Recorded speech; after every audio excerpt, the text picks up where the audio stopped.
Just finished a spin, but the swirl press is stuck down? If it won't retract like it normally does, don't force it. Here's how to fix the jam and reset it safely. Step 1. Unplug the machine immediately. If the press is stuck halfway or fully extended, cut power first.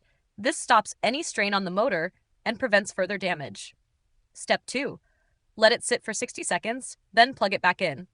The swirl press usually retracts automatically after a reset. Once reconnected, wait a few seconds. You may hear it pull back on its own. Step 3. Check for frozen or overfilled mix. If the base was too dense or over the fill line, it may have jammed the press mid-cycle. Next time, let hard pints sit out for 10 to 15 minutes and never exceed the fill line. Step 4. Try pressing the handle back up gently.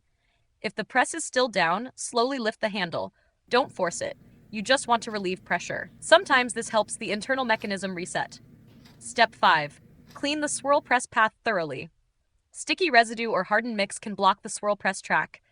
Disassemble and clean the nozzle and press using a soft brush, especially around the contact points. If the press still won't move, the internal drive may be misaligned or stuck. Use the Ninja support link in the description to report the issue or request a part replacement. If this helped you unjam the swirl press, subscribe to No Filler Fixes for fast, frustration-free appliance guides. And if sticky buildup was the cause, we've linked a food-safe brush set below that's perfect for clearing out the swirl press track. Thanks for watching, and swirl stress-free.